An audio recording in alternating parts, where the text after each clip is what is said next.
Listo. Bueno, bueno, por respeto al tiempo de todos los que pues entraron a las 10:30, podemos ir comenzando. Mi nombre es Luis Alfonso López, yo soy el director comercial de Panadata y me acompaña Roberto Samaniego, socio director de TP Panamá S.A. ¿Cómo estás, Roberto? Buenos días. Buenos días, Luis. Un placer estar aquí contigo hoy. Bienvenidos nuevamente a todos. Simplemente queremos recordarles que el formato de esta sesión va a ser, digamos, una conversación abierta acerca del tema central que viene siendo riesgos. Vamos a compartir experiencias, vamos a compartir, digamos, novedades, casos de éxito y momentos en donde quizás no ha sido tan exitoso y digamos compartir con ustedes un rato esta mañana para poder tener ese tipo de conversación y que les pueda ayudar a profundizar más sobre el tema de cómo mirar el riesgo, cómo medirlo y cómo prevenirlo particularmente. Al final de esta sesión vamos a estar tomando los correos y los datos de inscripción de todos los que están participando el día de hoy y vamos entonces, con la ayuda de TP Panamá, vamos a emitirles los certificados. No sé si Roberto quieres explicar un poco cómo va a ser el proceso. Sí, bueno, ante todo, Luis, gracias. Lo importante es que nos dejen su nombre completo durante la inscripción. Si por algún motivo o circunstancias ocurrió algo y no pudieron inscribirse con su usuario, deben escribirnos en los comentarios el nombre completo para poder nosotros emitir el certificado. Estaremos gestionándolo para la próxima semana, a más tardar el día miércoles, y le está haciendo llegado. En el caso particular, al que alguien no lo llega, nos puede escribir a nosotros y en función de eso nosotros gestionaremos el envío del correo en su momento. Sí, gracias Roberto. Nosotros lo que vamos a hacer es que les vamos a dejar unos correos de contacto al final de la sesión.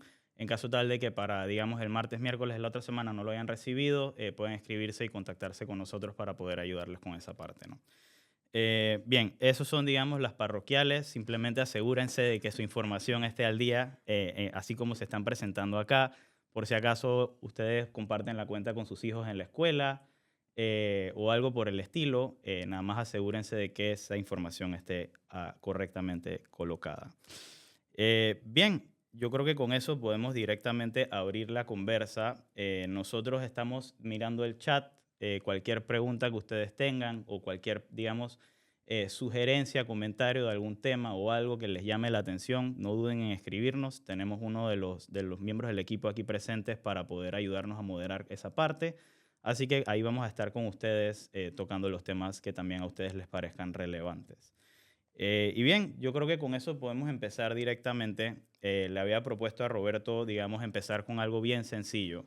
¿Qué es riesgo? Cuéntame. Bueno, cuando nosotros hablamos de riesgo, diríamos una forma muy sencilla.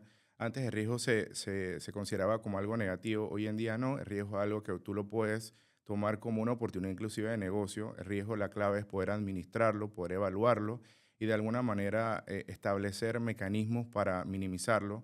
La única forma de que no tengas un riesgo es no hacer la actividad o riesgo que estás asumiendo. Entonces, antes siempre decíamos que el riesgo todo era negativo.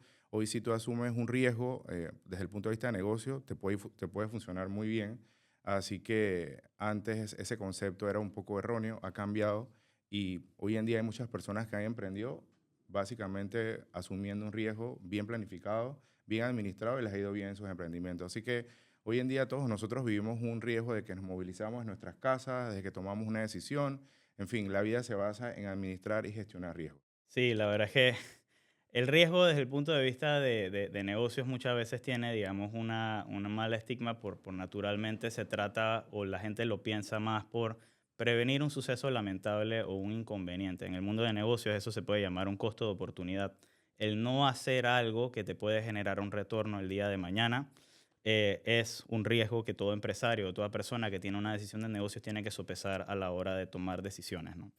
Entonces, creo que con digamos, el groundwork definido, podemos empezar con uno de los temas que creo que es más latentes y que le había sugerido a Roberto que lo tocáramos.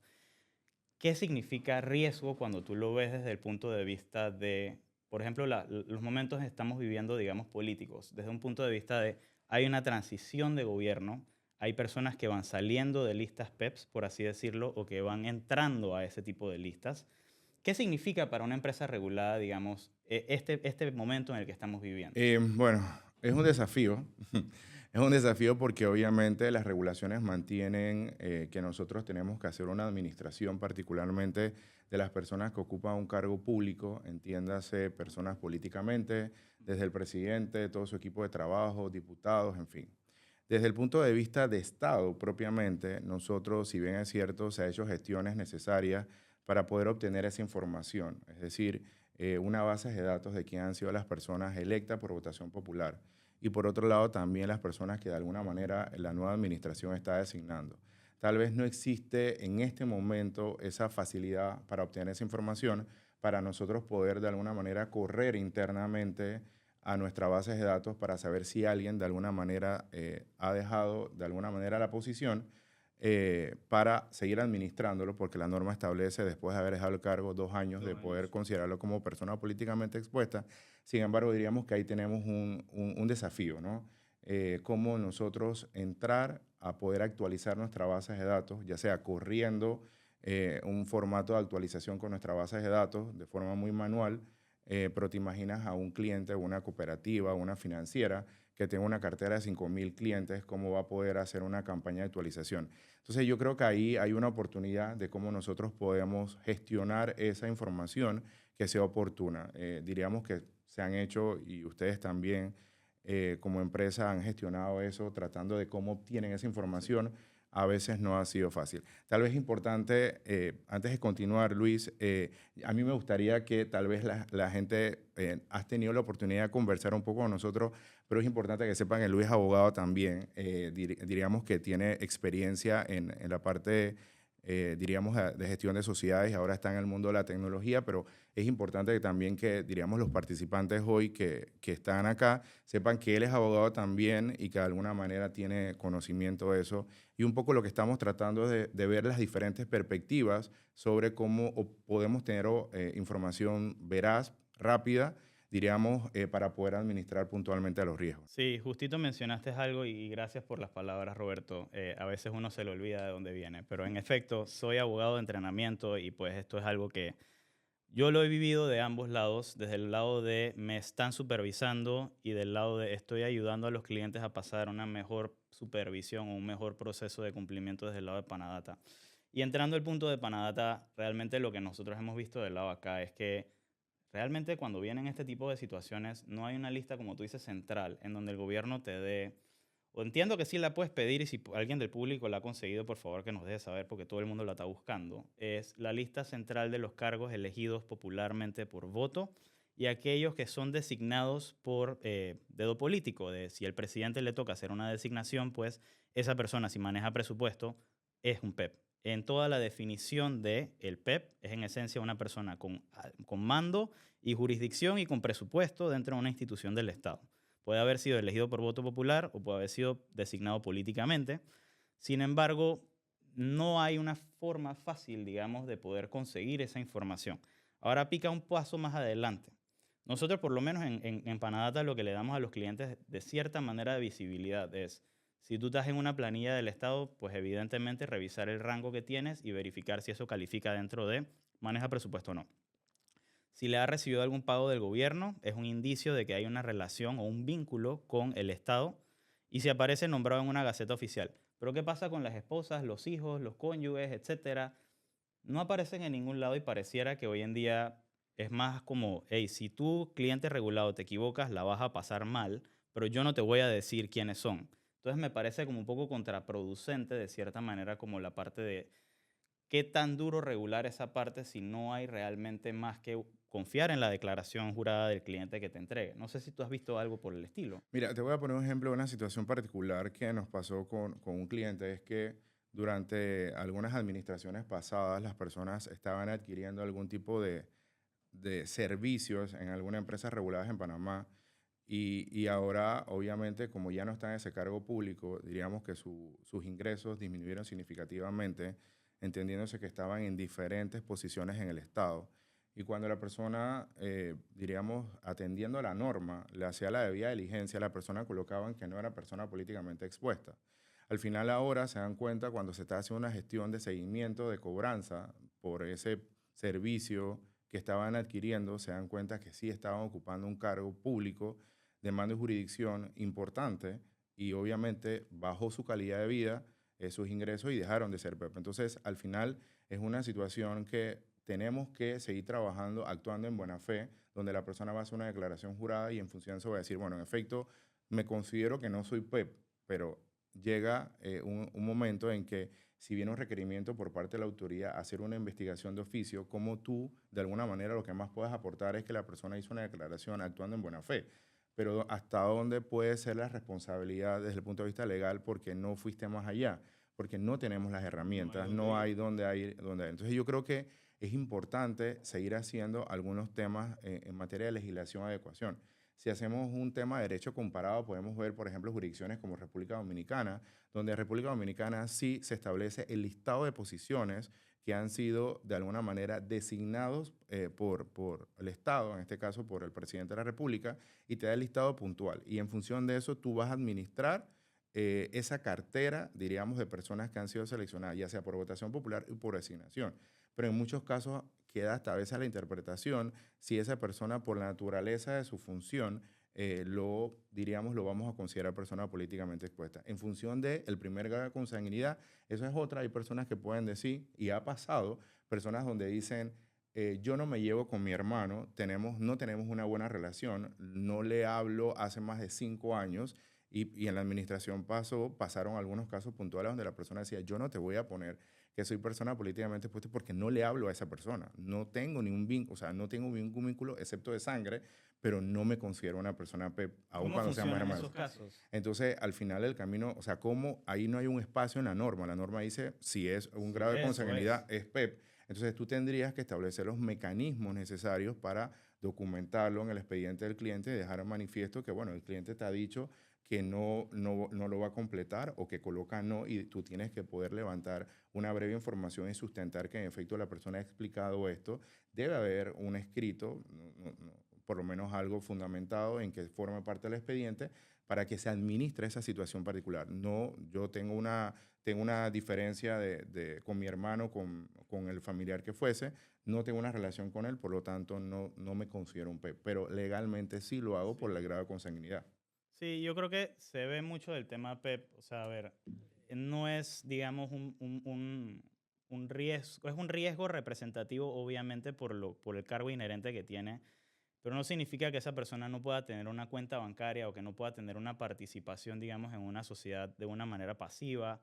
Simplemente es complejo porque a la hora digamos, de llenar formularios y todo lo demás, te van a pedir información como si realmente fueses una persona indeseable.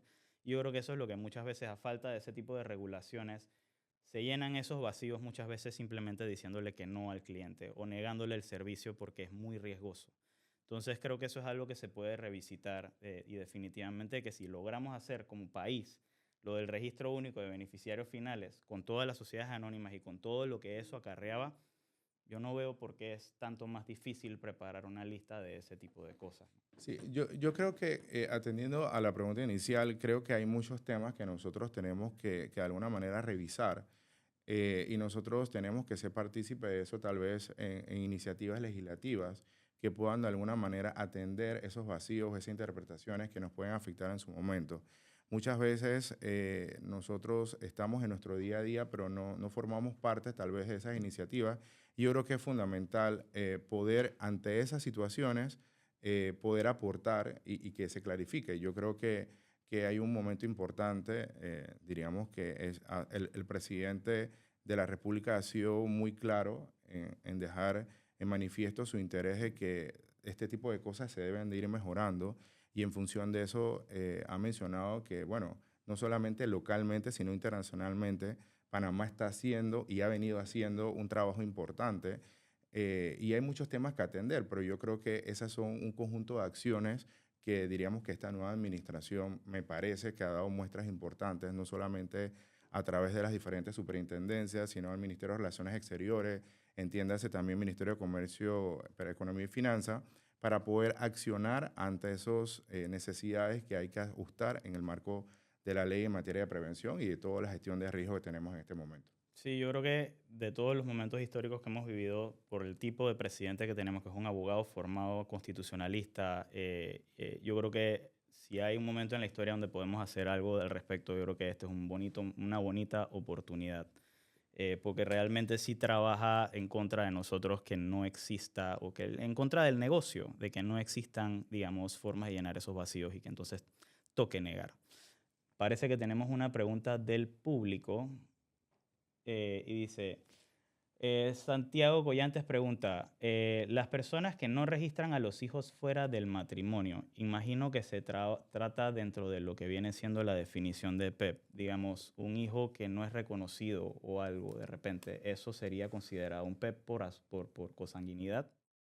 Bueno, es que bueno, tenemos siempre a la base, si no lo he sido registrado, diríamos, y no guardo la relación, diríamos, Ah, formal de que yo, civil. civilmente, de que yo lo registré, diríamos que aquí no podemos sustentar algo y vincular una relación de una persona políticamente expuesta sin, o sea, yo puedo decir, él es mi papá, pero nunca está registrado. Entonces, hasta allá no podemos entrar, diríamos, a querer ser más porque legalmente no lo reconocí como hijo. Claro, claro. Sí, y realmente es un problema que me lleva al siguiente tema.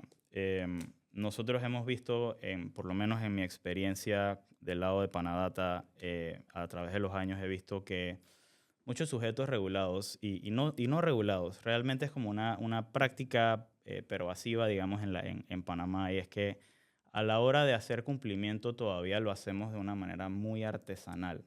Y cuando me refiero muy artesanal, me refiero a que no hay un flujo centralizado de pasos a seguir y de personas responsables de cada uno de los hitos, particularmente de dónde guardas toda la información.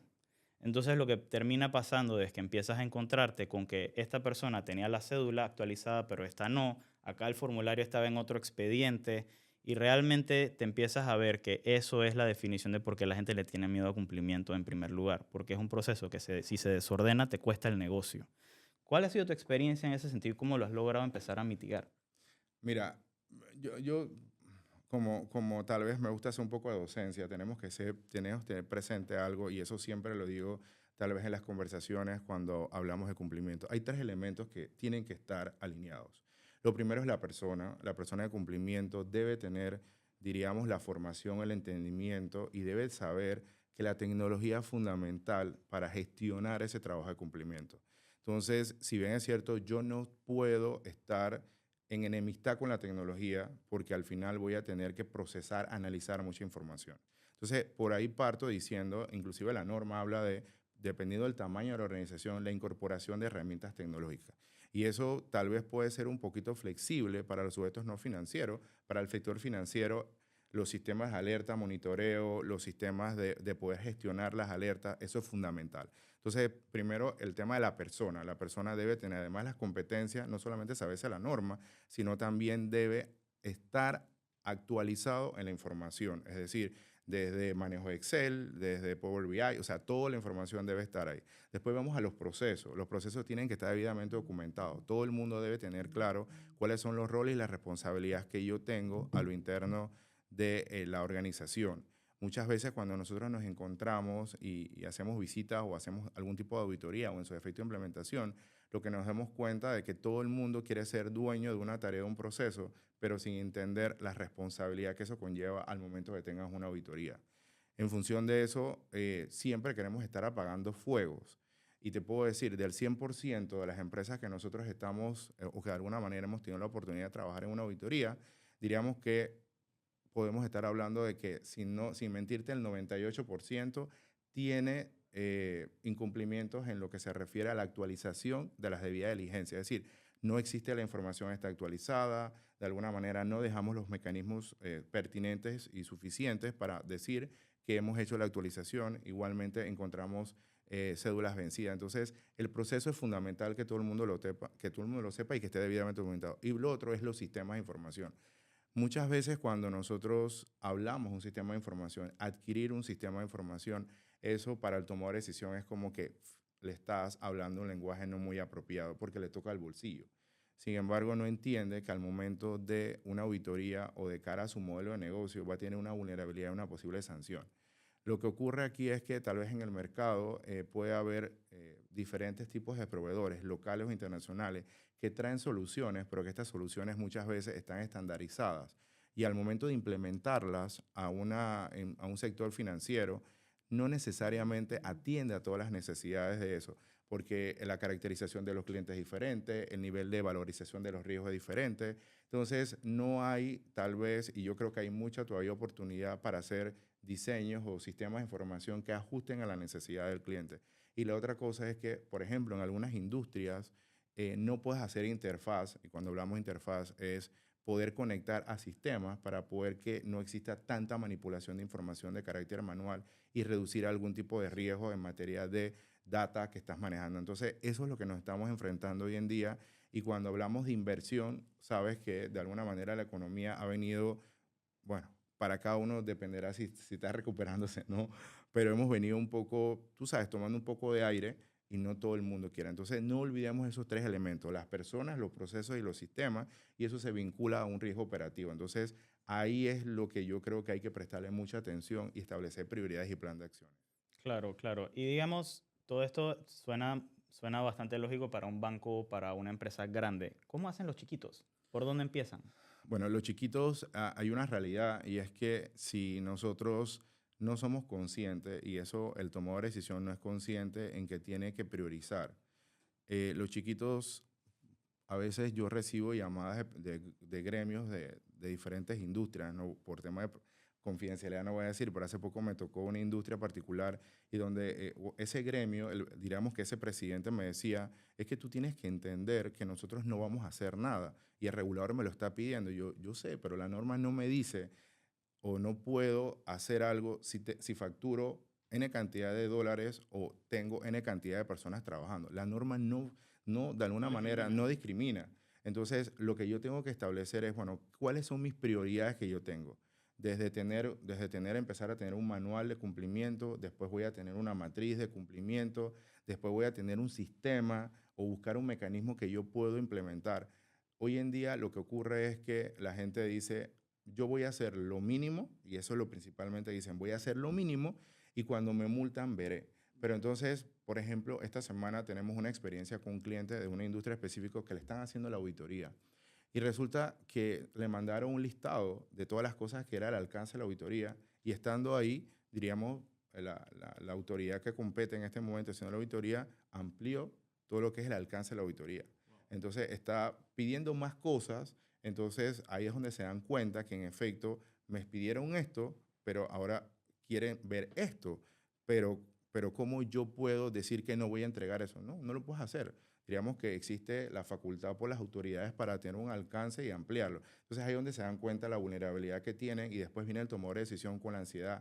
Se le quita el sueño porque dice, ¿y si me multan? ¿Y si no me multan? Entonces es un poco lo que nos enfrentamos y a veces y otra cosa que hemos visto recientemente, estamos desarrollando algunos modelos de negocio y que no estamos tomando en consideración las regulaciones, principalmente en materia de cumplimiento, por ejemplo, en materia de negocios que tienen vinculado con emisiones de tarjetas u otras O de plataformas criptomonedas, o de como hablábamos fuera criptomonedas. de Sí, cámara. pero eso es algo que ni siquiera lo podemos mencionar porque no tenemos la norma clara, pero sí es importante que cuando nosotros vamos a desarrollar un modelo de negocio, por favor, no solamente decirle al abogado, al agente residente que cumpla en materia de esa parte, pero también que evalúen si tenemos una obligación en materia de cumplimiento, en cuál cumplimiento, de prevención de blanqueo o cualquier otro requisito que establece la norma. Entonces, a veces no le estamos prestando atención. Es decir, cuando el modelo de negocio está implementado, entonces a veces me toca a mí decirle, señores, pero ¿qué pasó aquí? Entonces, ahí vienen unos temas importantes también que para el futuro podíamos conversar de eso. Totalmente. Voy a hacer una pequeña pausa, que hay una pregunta del público. Kerisa pregunta, buen día, si una persona es PEP, pero al llenar el conoce tu cliente declara que no lo es, ¿debemos aún así declararlo PEP o no? Mira, si la persona me declaró a mí que no es PEP y está haciendo la declaración jurada y yo tengo elementos de convicción donde en efecto la persona sí es una persona que es PEP, ya sea por el vínculo, mi recomendación siempre, yo puedo hacer un breve informe, dejar en constancia internamente que esa persona en la declaración jurada ha manifestado que no se considera una persona políticamente expuesta. Aun cuando hay una declaración, yo lo voy internamente, lo voy a clasificar como PEP y lo voy a estar monitoreando y su debida diligencia lo voy a estar haciendo de manera anual, toda vez como lo establece la norma. Entonces, eso yo sí sería una recomendación porque yo tengo particularmente un riesgo latente en mi cartera de clientes.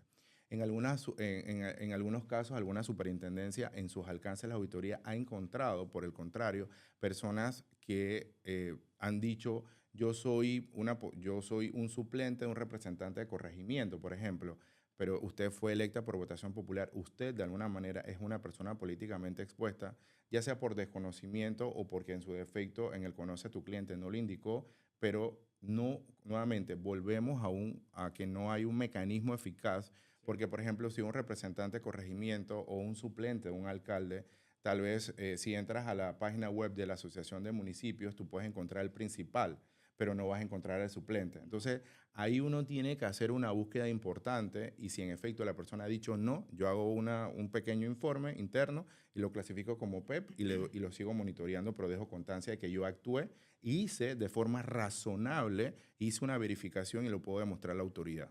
Porque recordemos que la vía de diligencia no solamente es completar una serie de información, sino analizarlo y de forma razonable y verificar lo que yo estoy haciendo. Sí, y justamente ahora contestada la pregunta y de vuelta, si tienen cualquier otra pregunta, nos las pueden ir dejando en el chat. Te quería hacer una pregunta que me surge por curiosidad. Cuando hablábamos de qué hace el cliente chiquito, hoy en día existen muchísimas herramientas tecnológicas que estamos claros que no necesariamente están adaptadas al mercado panameño o no necesariamente adaptadas al flujo específico de una firma de abogados o de un banco, o sea, sino que hay un trabajo que hay que hacer para adecuar el flujo a algo que te funcione. Pero algo que siempre me ha quedado la duda es, por ejemplo, ¿está mal que, por ejemplo, los formularios que conoce a tu cliente te los firmen digitalmente? ¿Está mal que te los manden escaneados? ¿O es que la ley te habla en algún lado de que tiene que estar firmado a pluma, tinta, mano, etcétera, y que tiene que reposar en el expediente? ¿Por qué lo pregunto? Porque siempre me quedo pensando, la única manera de que un chiquito pueda competir realmente y que pueda asomar la cabeza y decir, me voy a atrever a ser agente residente de 10 sociedades y quiero que sea negocio. ¿Cómo se puede apoyar en la tecnología con las limitantes que hay en la ley? ¿Qué puedes hacer y qué no puedes hacer? Comencemos o por lo menos en esa parte del formulario que conoce a tu cliente. ¿Cómo ves que es el manejo? Mira, hay que entender, mira, cuando alguien me hace esa pregunta como tú, yo siempre me tengo que enmarcar en el modelo de negocio de la empresa, ¿sí? Porque uno tiene que entender la dinámica de cómo es la vinculación de esos clientes. Yo puedo tener clientes que de alguna manera se encuentran presencialmente en la República de Panamá y yo los puedo atender y yo los puedo de alguna manera pues tener esa relación cercana porque van a nuestra oficina. Pero cuando de alguna manera tú quieres tener una cartera de clientes y tus clientes físicamente no están en la República de Panamá, tú tienes que avanzar. Diríamos que si yo puedo constatar que en efecto la firma a través de un formulario digital me están completando la información y me lo están firmando y yo puedo validar que de alguna manera eso concuerda, su firma concuerda con todos los elementos que me está aportado, entendiéndose su pasaporte, un número de cédula, esos dilemas yo cumplo con la norma, pero hay una realidad y es que a veces eso queda a mucha discrecionalidad de los auditores cuando están haciendo ese tipo de revisión. Si tú me preguntas a mí, si yo tengo una herramienta tecnológica y yo puedo hacer mi formulario Conoce a tu cliente o mi KYC, lo hago digitalmente, completo la información, la persona hace una firma digital, y yo tengo su pasaporte, tengo toda la información de los accionistas, de los beneficiarios finales, yo he hecho un trabajo muy razonable de eso, pero alguien es posible que pueda decir que prefiere y necesita que de alguna manera te lo mande firmado digitalmente, Sí, pero te imaginas el costo que involucra que alguien te mande un documento por DHL fuera del territorio sí. panameño, ¿cuánto cuesta? ¿Cuánto impacta eso en tu operativa? No, y no solamente eso, imagínate que eres un empresario o eres una persona que tiene a su cargo o eres miembro relacionado de 10, 15 sociedades. Pasa, existe gente así. Tienes que llenar un formulario a mano o por computadora, firmarlo y entregárselo al despacho o al banco o a la persona que te lo esté requiriendo. O sea, cada 6, 18 meses, 12 meses, dependiendo del intervalo de riesgo y de actualización de la información. Entonces siempre me ha parecido que, por ejemplo, o sea, si yo tengo un cliente en el cual yo me comunico con ese cliente todos los días por correo electrónico y al correo electrónico ese es donde yo le mandé el formulario de Conoce a tu cliente y él me lo devuelve por ese correo electrónico firmado, ¿yo por qué tengo que generar una desconfianza? Me explico, hay como que hay formas de poder completar el análisis sin que necesariamente te ahogues en ese trabajo manual. Digo, la norma, por algún lugar de la norma, habla sobre partes relacionadas también. Entonces, si de alguna manera tu modelo de negocio se vincula con otros negocios, entendiéndose una aseguradora y tiene un modelo de negocio también dentro de su estructura, diríamos, un banco, o tiene otro modelo de negocio, de alguna manera, si yo puedo documentar eh, y fundamentar que en efecto somos partes relacionadas y yo puedo compartir esa información, yo puedo ser más eficaz ahí, pero nuevamente estamos hablando de estructuras que han podido generar inversiones importantes en materia de tecnología, pero diríamos que tu pregunta tiene más que todo a ese pequeño que diríamos que es en gran volumen, un poco de la persona que todavía, y quiero que sepas una cosa, diríamos que estos últimos años las personas han hecho un esfuerzo importante, sin embargo, todavía hay mucha gente que no ha hecho, que no tiene nada eh, por diferentes sectores, ¿no? Más pequeños, entiendo, por ejemplo, corredores de seguros, algunas empresas de sujetos no financieros, todavía no han avanzado en muchas cosas, no tienen, primero porque sí, las autoridades han podido establecer canales de comunicación, capacitaciones, pero cuando, diríamos, se le dice a alguien que tiene que hacer una contratación de un experto para hacer este tipo de trabajo, automáticamente ya eso le pega en el bolsillo y dice, sabes que yo prefiero mejor dejar esto. Si bien es cierto, creo que los abogados, había un porcentaje de la población, inclusive de abogados, que tenían unas sociedades muy pequeñas, que se vieron enfrentados a la tecnología, no sabían cómo era eso. Yo creo que ya pasaron esa curva de aprendizaje, ya más o menos tienen un mejor manejo y en función de eso han tomado ese trabajo de volver a ser agentes residentes porque entendieron cómo es el tema de cumplimiento, el tema de la información financiera y contable. Entonces ya hemos avanzado un poco eso, pero todavía hay una cantidad de población que no ha venido, diríamos, entendiendo. Y yo creo que la clave aquí es no hacerlo solamente porque la norma me lo dice, sino es los beneficios que eso tiene.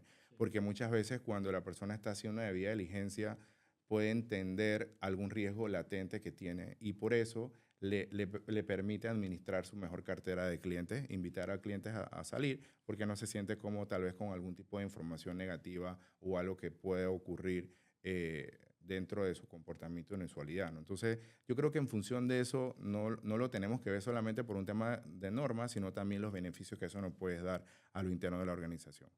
Sí, justamente. Estaba pensando ahorita en algo que nosotros estamos haciendo, digamos, con nuestros clientes acá de la Panata. Es tratar de enseñarles a que no vean el proceso de cumplimiento como un gasto, digamos, necesario o un pit donde tú tiras plata y se esconde y no la vuelves a ver más nunca. Dale la vuelta al argumento. Tienes que contactar a un cliente de acuerdo a tu matriz de riesgo cada 12, 18 o 24 meses. Usa esa oportunidad para ver cómo está el cliente, cómo puedes venderle algo más, cómo le puedes resolver algo más. Lo que nosotros estamos haciendo ahorita es tratar de darle, digamos, herramientas a los clientes regulados para poder que ellos se anticipen a cambios en la data. Por ejemplo, si tú tienes un proceso de revisión periódica de acuerdo al resultado de tu matriz de riesgo cada 18 meses, pero te encuentras que una persona ha cambiado de junta directiva de una sociedad o ha comprado un inmueble dentro de una sociedad que tú estabas verificando, todos esos son oportunidades en donde no solamente tú vas y le pegas con un formulario, sino tú vas y le ofreces un servicio. Eso te aumenta la conversión de negocios y es lo que estamos tratando de moldear del lado de acá. Por eso te hacía la pregunta de la tecnología. Porque siento que muchas veces hoy, el 98% usando tu misma retórica, lo ve como que yo soy defensivo, yo solamente me estoy cuidando de los goles y no lo ven como, hey, mi departamento de cumplimiento no tiene por qué ser el malo de la película, me puede ayudar a generar negocio también. Y yo creo que esa es la parte que hay que como cambiar un poco en la forma de verlo, pero la gente ahorita mismo se está ahogando tanto en si tengo que hacer esto, por ejemplo, lo que te preguntaba del formulario, si tiene que estar firma original o no, en cosas chicas que quizás no les permite ver el bigger picture, como se dice. Y yo creo que parte de eso es porque no hemos venido en un proceso, digamos, muy ordenado, porque creo que para cada gremio ha sido ligeramente diferente o los tiempos han sido ligeramente diferentes. Como por ejemplo el abogado que ahora le toca poner la información del registro único de beneficiarios finales a fin de cada término, ¿no? Entonces, esa es la parte que nosotros estamos viendo del lado acá, de cómo podemos transformar riesgo en oportunidad. Pero entendemos de que es una cuestión difícil.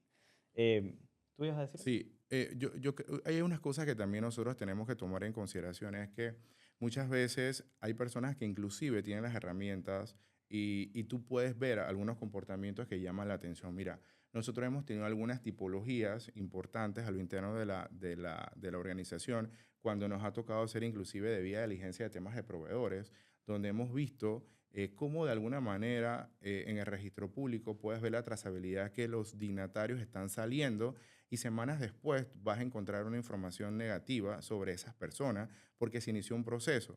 Entonces, muchas veces cuando hay salidas abruptas de algunos directivos o miembros, eso es algo que tiene que llamar la Indicio. atención. Es un indicio, entonces eso hay que prestarle atención. Y a veces lo que yo veo es que tenemos la información, pero no hay un análisis conducente sobre ese tipo de cosas que nos pueden llevar a una posible señal de alerta, inclusive a un proceso que tendríamos que madurar y plantearnos si es relevante o no hacer un reporte a través de un análisis o porque nos llegó un oficio también a través de la unidad de análisis financiero. Entonces, esas son cosas que también yo pienso que tenemos que empezar a prestarle atención, porque si bien es cierto, nos enfocamos a veces en estas conversaciones muchos de los clientes, pero a veces olvidamos un poco a los proveedores Sí. en nuestro modelo de negocio. Y a veces que hay proveedores que tienen la buena disposición de entregar toda la información, hay otros que no necesariamente. Y lo otro es que en algunos casos, por ejemplo, en el caso particular, en el caso mío, pues que tengo que participar en algunos comités de prevención, a veces nos enfocamos mucho en hacer análisis eh, sobre la valorización de riesgos que tenemos dependiendo del tipo de negocio, pero a veces no concluimos y yo creo que eso es un elemento que tenemos que empezar a cambiar y a conversar. Por ejemplo, lo que recientemente ocurrió sobre las decisiones de la Corte, sobre todo este tema de Panama Paper, Pandora Paper, o sea que eso hay un tema que internamente tal vez hay que hacer un debate sobre eso, porque ya hay un precedente con la Corte de que esas personas es una información noticiosa que lo hizo un gremio de periodistas y al final eso nos conlleva a que sí, fue una información. Lastimosamente lo que pasó con Mossack Fonseca y y yo creo que eso es algo que lo tenía guardado en mi corazón y siempre lo digo, yo creo que la administración del señor José Raúl Molino tiene que hacer algo, yo creo que tiene que hacer una película porque Panamá no es Pandora Paper, Panamá no es No. Panama Paper, creo que hay muchas cosas más que nosotros tenemos que salir adelante y demostrarle al mundo todas las cosas que hemos hecho. Y yo creo que en función de eso hay que todavía sentarnos, hay que revisar marcos regulatorios, porque de alguna manera queremos ir más allá, pero eso nos está afectando a nuestros modelos de negocio y sobre todo el crecimiento de las organizaciones, porque si no, nadie va a querer venir a hacer negocio aquí con tantas regulaciones. Y a veces hay organizaciones que tienen filiales aquí en Panamá y nos dicen, pero ¿por qué tenemos que hacer tantas cosas si en nuestros países donde está nuestra casa matriz no hacemos ni la mitad de lo que ustedes están haciendo? Entonces, en algunos casos, cuando a mí me toca atender multinacionales, también ocurre eso. O sea, ¿cómo les explico que nosotros que somos un país más chiquito, tenemos más regulaciones y tenemos que implementar eso? Impacta significativamente a la operativa. Sí, y ahí tengo unos comentarios que te transmito ahorita. Voy a pasar de vuelta al chat para ver las preguntas que hay. Nelson nos había dejado un aporte. Si no lo declara es una alerta y debemos considerar la decisión si lo vinculamos o no, ya que se le preguntó y lo negó. Adicional, los representantes manejan partidas, así que se deben marcar como tal y evidenciarlo en el expediente si se encuentra la información en la web o las búsquedas realizadas. De acuerdo, eso es justamente lo que probablemente tocaría hacer. Te toca evidenciarlo de que encontraste un vínculo con la persona y lo tienes que tratar como PEP. Y hay una consulta por parte de Mayo García.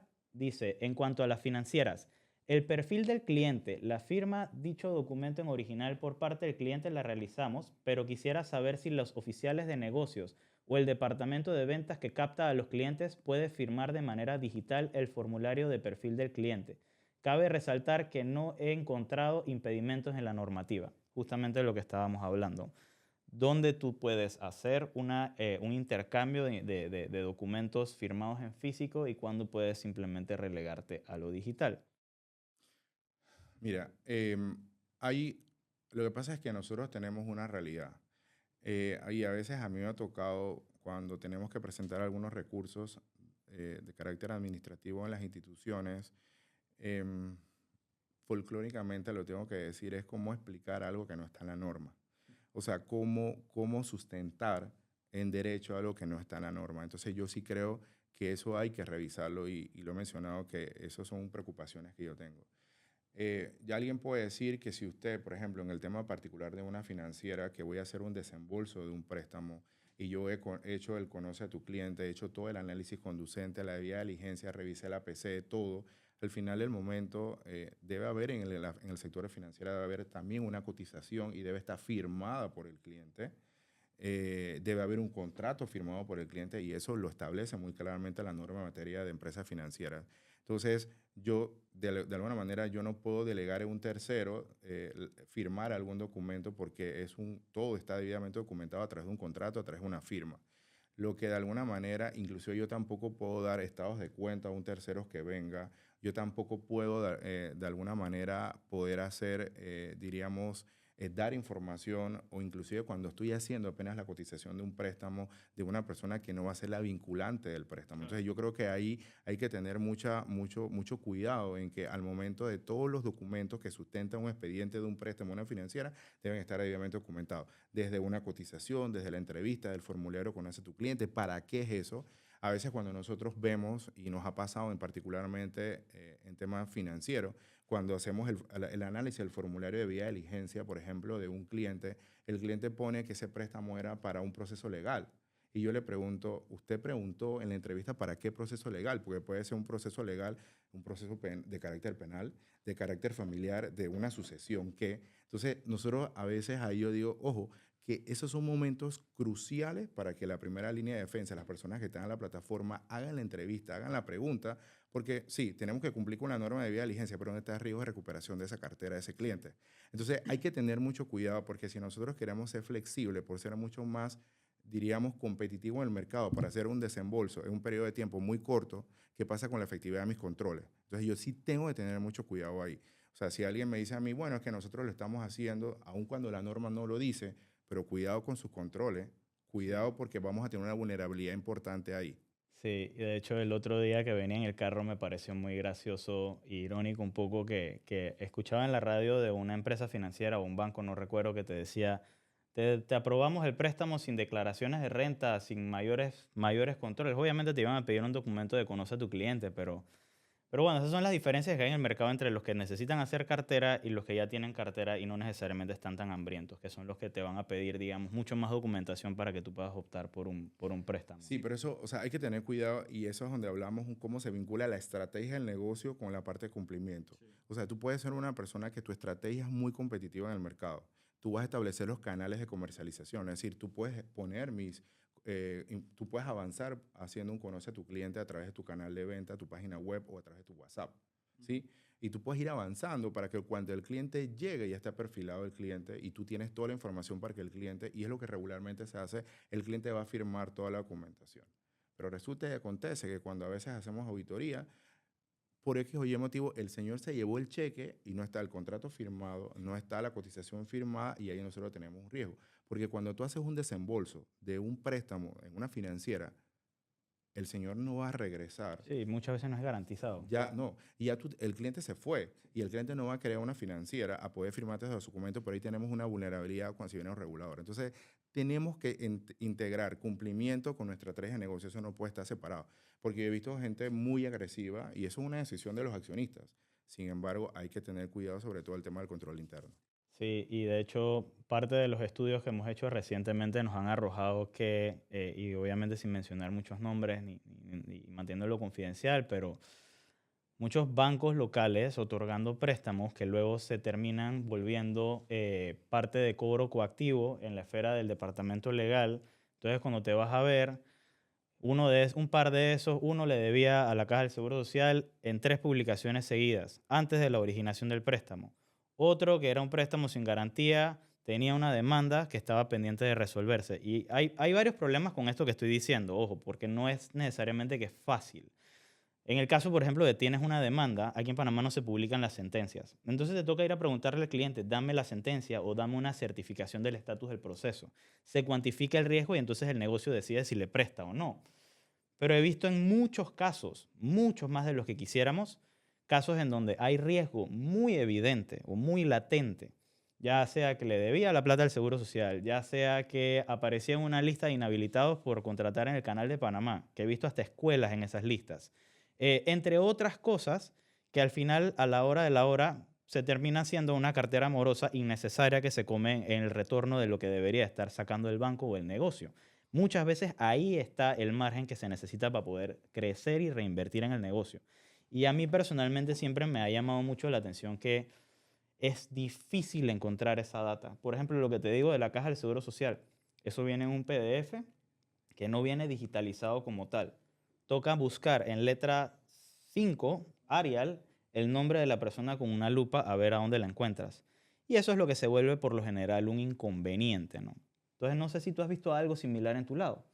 Mira, hay una realidad y es que cuando yo he tenido la oportunidad para poder analizar con las áreas de negocio y el área de cumplimiento, donde yo les digo, ¿qué estamos haciendo con la data? Eh, y le digo, quiero que venga el área de negocio, quiero que venga el área de legal, quiero que venga el área de cumplimiento y vamos a hacer un análisis, un pequeño taller sobre riesgo. Y me quedo con la boca abierta cómo la información se tiene, pero no se analiza. Y vamos así con el ejemplo de financiera. Cuando tú analizas la data de una financiera y yo le pregunto a la persona de ventas, cuéntame la caracterización de tus clientes. ¿Cómo así? Digo, bueno, tus clientes son personas naturales, son asalariadas y qué instituciones, qué rango de edad, tienen profesiones o no. Eso no hay un perfil, o sea, y eso desde el punto de vista de lo que dice la norma, específicamente la 254, cuando habla de análisis de riesgo, tú tienes que tener una caracterización de tus clientes. Perfecto. Después le pregunto a la gente legal, ¿cuáles son las mayor, diríamos, procesos que nosotros hemos instaurado por un proceso de coacción, por ejemplo, coactiva, o sea, que no hemos podido cobrar?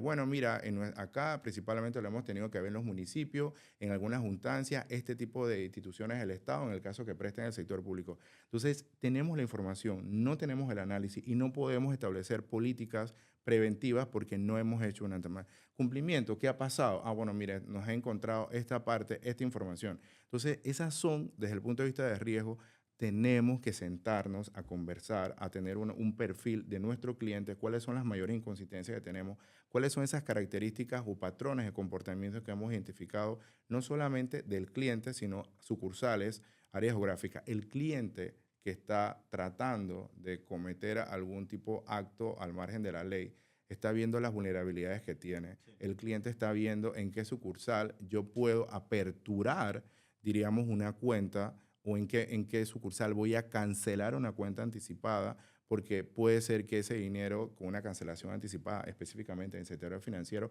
hay que prestarle mucha atención porque hay que documentarlo dependiendo de la cuantía y una serie de características. Entonces, Y el medio de pago. y el medio de pago también. Entonces, hoy en día no estamos sacándole provecho. O sea, nos enfocamos mucho en hacer la debida diligencia, en documentar, pero no estamos analizando nuestra data, nuestro perfil, nuestra caracterización.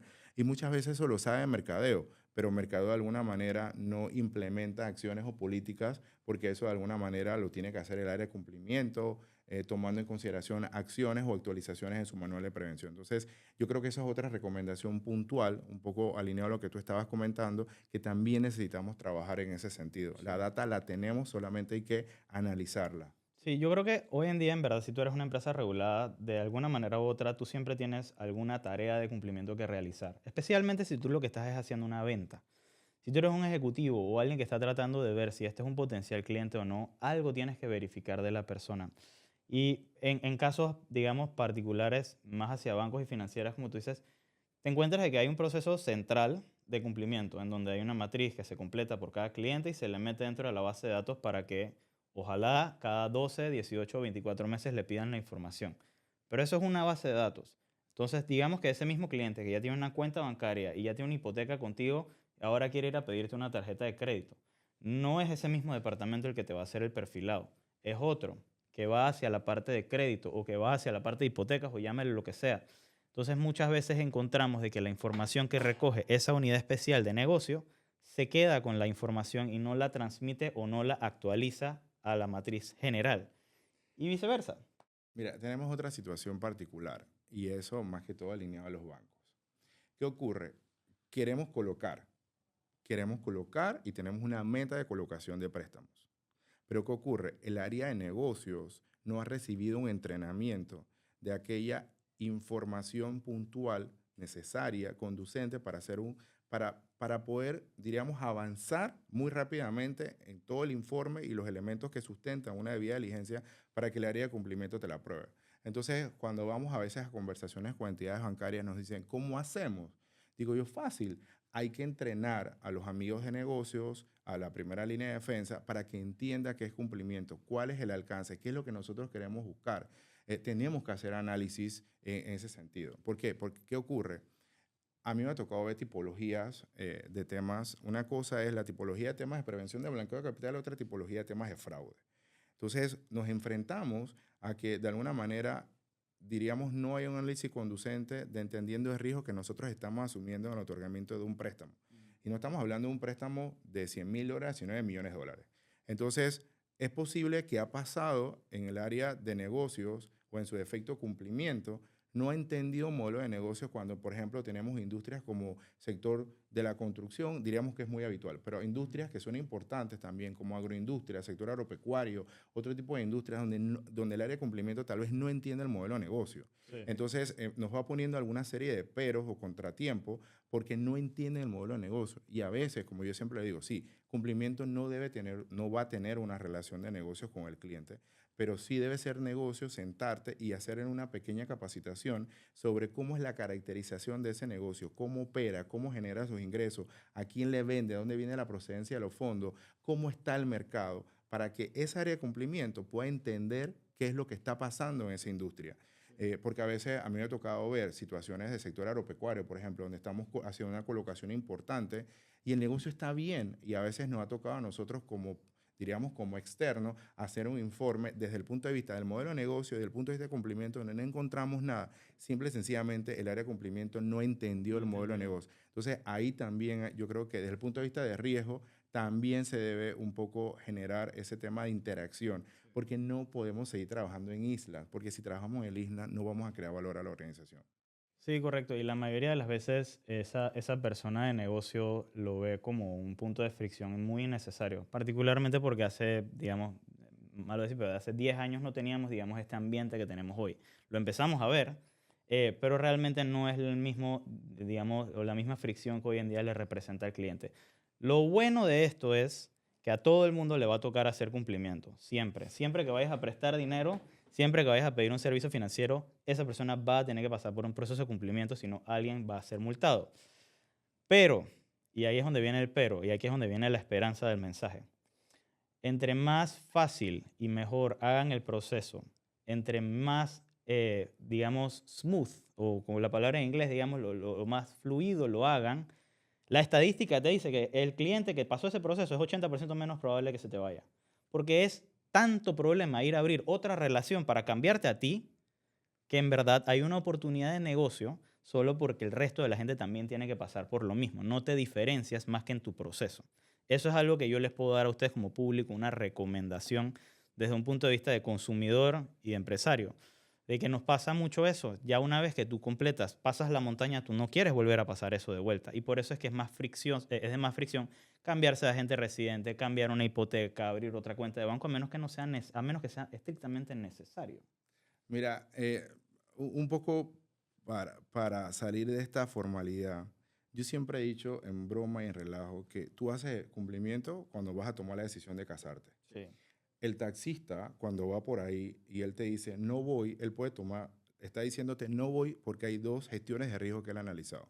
Él puede ver tu pinta para ver si puede ser un riesgo. Y lo segundo es que el área donde tú quieres de ir puede haber mucho tráfico o puede ser un área peligrosa. O sea que cumplimiento lo hace hasta un taxista en su día a día, porque él puede tomar la decisión. No necesariamente alguien puede decir, hasta las plataformas también de transporte te deciden si te llevan o no te llevan, te pueden cancelar. Entonces, todo el mundo en su día a día, hasta imagina, hasta un taxista hace debida diligencia en tomar la decisión si te lleva o no te llevo, que puede ser por tu pinta o el área geográfica donde lo tienes que llevar, es peligroso. Entonces, esto es un día de entenderlo de una forma en nuestra habitualidad y no verlo como solamente un tema para garantizar el cumplimiento de una norma de cara a un regulador. Esto es algo que ya se quedó con nosotros y se va a quedar con nosotros. Igualmente, Otra invitación que yo hago, diríamos a nivel de reflexiones, a veces yo siento que nosotros no estamos analizando situaciones que nos impactan a nosotros de alguna manera directa o indirecta. La sociedad está cambiando, diríamos, la población que está entrando a las organizaciones tiene otra perspectiva de su riesgo, tiene otra perspectiva de asumir riesgo. Y eso es algo que tampoco no lo estamos analizando.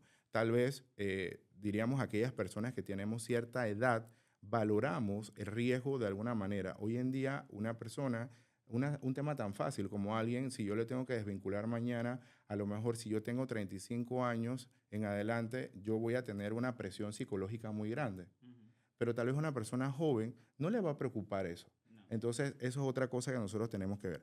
Dentro de esta conversación no hemos hablado sobre el otro reto que tenemos a lo interno de las organizaciones que tiene que ver con la salud mental, Oh, sí. que está impactando también en el tipo de riesgo de carácter operativo. Es decir, la persona al tener tanta presión psicológica por estar en una población que está por debajo de los 30 años, tal vez no está atendiendo los requerimientos o los análisis conducentes necesarios.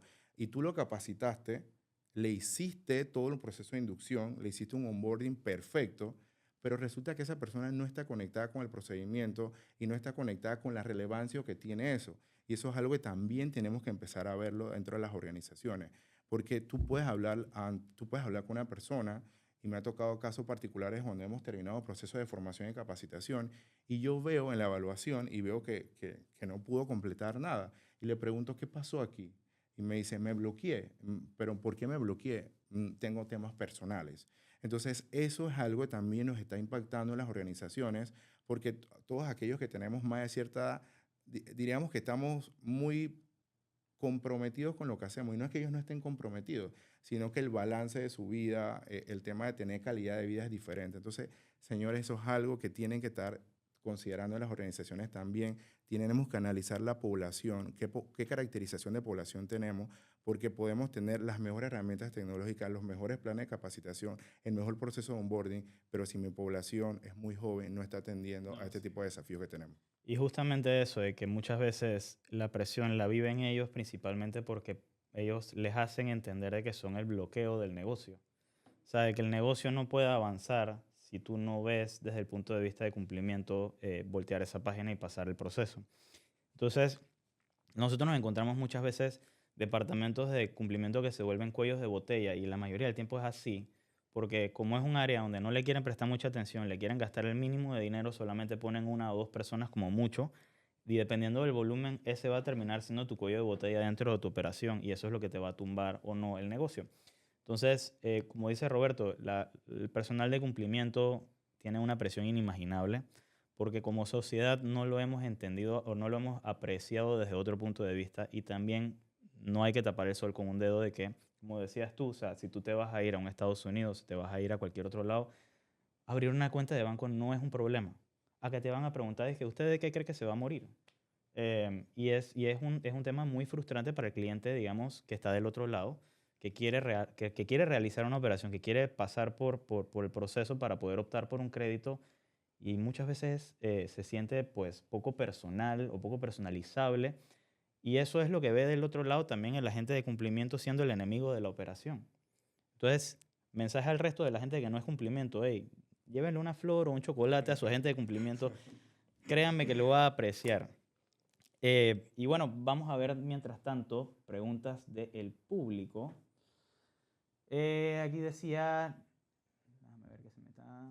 Blanca Colmenares estaba conversando sobre, en la matriz de riesgo de nuestra empresa se colocó una selección simple, donde el oficial de cumplimiento tiene la posibilidad de colocar el riesgo que el cliente representa, aun cuando declare que no es PEP en el conoce a tu cliente. Esto es lo que nos sirve para estos casos. Y luego Nelson dice, son debilidades de los procesos ya que el ejecutivo de negocios debe estar capacitado, entre comillas, que muchas veces es una brecha justamente, para identificar estos casos a través de la debida diligencia y la verificación de la documentación y la aplicación del proceso establecidos por la entidad que deben de realizar antes de pasar una solicitud por el comité de crédito. Por lo general se les exige llegar a las metas y esto ocasiona que se deje de aplicar los procedimientos establecidos. Eso es una de las metas, debe tener un balance para evitar ser víctimas del fraude. Y justamente eso lo vemos mucho en la vida práctica. Yo quiero retomar el aporte que la verdad es muy valioso de lo que menciona Nelson y hay que tener mucho cuidado. Eh, Nosotros a veces nos enfocamos mucho en el incumplimiento y nos olvidamos del fraude. El fraude es latente, el fraude se vincula, diríamos, y hablando, diríamos, en un tema ya más de docencia, cuando hablamos de un pirámide de fraude o un diamante de fraude más que todo, nosotros hablamos de que, por ejemplo, si una persona de la primera línea de defensa, la gente de plataforma, nos rota mucho, nosotros vamos a tener un desgaste importante porque tenemos que capacitarlo.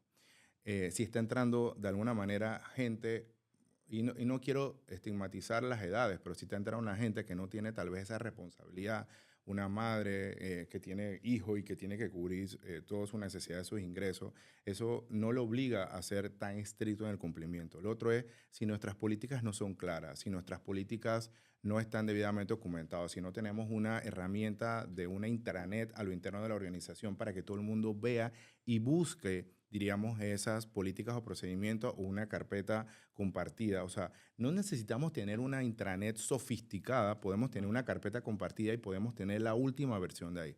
La otra cosa es que si nosotros estamos haciendo manuales y el área de cumplimiento lo hace bonito, muy lindo y con todos los formatos habido y por haber, pero si no hay una capacitación, una inducción, una sensibilización y dejamos constancia de la lectura y comprensión de ese manual, de esa política, no estamos haciendo nada. El manual de cumplimiento no es para el oficial de cumplimiento ni para el comité de prevención, es para toda la organización y muchas veces no lo estamos haciendo. Te cuento, hace poco nosotros estamos terminando una auditoría en una empresa regulada y una de las consideraciones, y me pareció muy oportuno, el alcance en los términos de referencia, porque esto fue, diríamos, un concurso, y una de las condiciones que decía la junta directiva era que se tenía que hacer una visita a las sucursales de esta entidad financiera. Tiene sucursales en el área de Colón, en su área de Panamá y en algunas áreas del interior. Personalmente fui y personalmente hice una muestra aleatoria del personal, desde la persona encargada de la sucursal, de las personas que hacían en la plataforma y de las personas que estaban en la caja. Me llamó poderosamente la atención. Yo iba con una hipótesis. Mi hipótesis era, entre más joven era la persona, las respuestas ante las preguntas iban a ser, diríamos, más vagas o más deficientes. Me llamó la atención que no.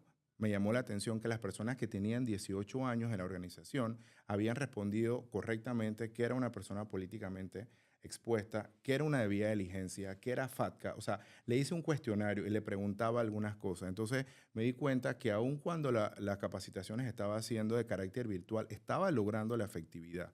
Entonces, eso es algo que nos ha llegado a cambiar inclusive la metodología del alcance de las auditorías en materia de cumplimiento, porque ya no solamente nos enfocamos en casa matriz, sino que hacemos algún alcance diferente para validar los riesgos de carácter operativo, que siempre hay que tomarlo en consideración, pero en este caso creo que es una sana práctica de poder hacer una visita, poder conversar con la gente hasta seguridad de la información para saber cómo está manejando y suma su conocimiento en términos de prevención de blanqueo de capitales, porque a veces nos encontramos con las personas de plataforma donde le estamos pasando un formulario conoce a tu cliente o actualizando y el cliente puede decir que es FATCA y yo no sé explicarle, o sea, la persona está ahí y no es el oficial de cumplimiento, no va a venir a explicarte. Entonces, esas son cosas donde tomamos el formulario de actualización y empezamos a hacer todas las preguntas. Yo le decía, ¿qué pasaría si este cliente está molesto por esta situación y te pregunta esto? ¿Cómo tú responderías? Y un poco validar la comprensión, porque a veces nos enfocamos mucho a hablar de la ley 254, del decreto ejecutivo 35, la ley 23 o modificaciones, pero en cosas tan sencillas me di cuenta que ahí habíamos avanzado significativamente en el alcance, diríamos, de esa administración de riesgo en un trabajo tan fundamental como es la actualización de la base de datos de Y los yo creo clientes. que también tiene que ver con que ese pedazo de la población que testeaste nació con esto, de Nac- cierta manera. Nació con esto. O sea, ellos no podían ir a abrir una cuenta bancaria como quizás con la cédula, como antes. Ahora sí te iban a pedir de qué te ibas a morir y todo. Y en realidad ya es algo bastante normalizado digamos, en el planteamiento comercial del país, ¿no? Que creo que eso es bien interesante que mencionabas hace poco o hace un rato que hay unas diferencias con otros países y otras cuestiones de cómo se manejan este tipo de cosas. Y por el tema de Panama Papers, algo que me quedó en la cabeza que iba a mencionar, nosotros hemos visto en Panamá una disolución masiva de sociedades, ya sea por razones administrativas o ya sea por razones de que el cliente pues decidió disolverla como tal. Em, Administrativas, llámese, por ejemplo, cuando renuncia un agente residente y pasan 30 días y no lo nombras. Pasas a una suspensión administrativa, entonces después posiblemente te disuelvan en el tiempo. Y desde ese hito, desde que salió lo de Mossack Fonseca, Panamá ha visto un declive importante en el registro de sociedades anónimas o de organizaciones comerciales, digámoslo así, ¿no? Y creo que el daño está hecho, como decíamos hace un rato, y nos toca, digamos, apostar a que el presidente de la República, siendo abogado, y con el equipo de trabajo que ha formado, que muchos le dicen los Avengers, puedan realmente posicionar a Panamá en una mejor plataforma internacional y que nos permita nuevamente salir airosos a hacer negocios y que no nos vean, digamos, como indeseables afuera. Porque esto, para que tengan una idea, o sea, esto no es nada más para, digamos, Panamá para los panameños. O sea, cuando tú vas afuera y tratas de hacer un negocio o algo y dices, yo soy de Panamá, te van a poner miles de controles. Miles de controles. El que ha ido, por ejemplo, a estudiar a España, tengo conocidos que lo han hecho, te ven como si fueses de un país, literalmente un estado terrorista. Y eso no es agradable. No es agradable tanto para el panameño que sale a buscar el pan o a buscar, digamos, la superación afuera, como el panameño que la vive internamente, que no tiene necesariamente fácil acceso a servicios de financieros o de crédito.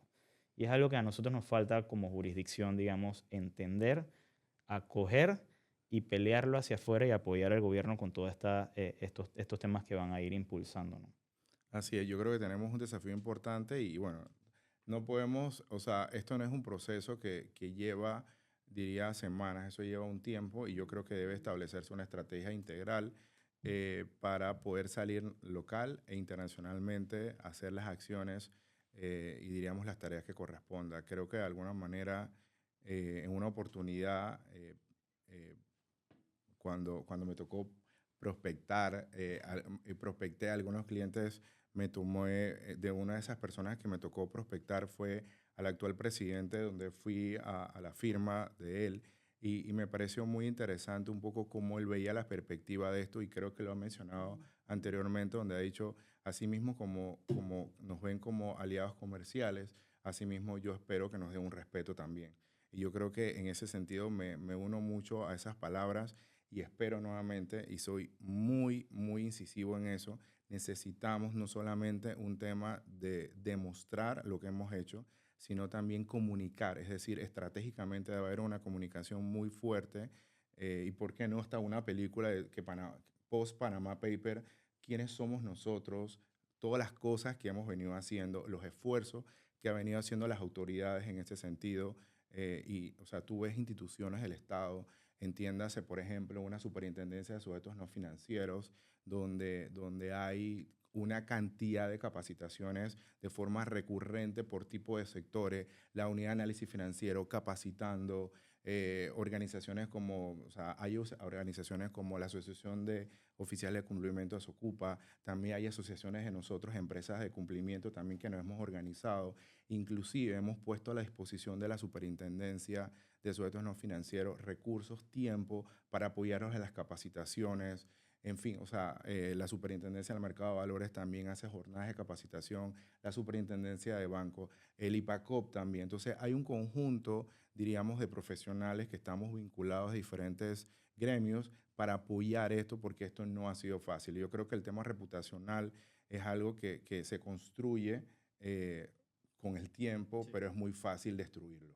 sí. Es muy fácil destruirlo. Yo creo que también hay una necesidad latente de hacer acciones en conjunto para un poco mejorar la reputación de Panamá en este sentido. Sí, que creo que nos va a beneficiar a absolutamente todos los que vivimos o hacemos negocios acá.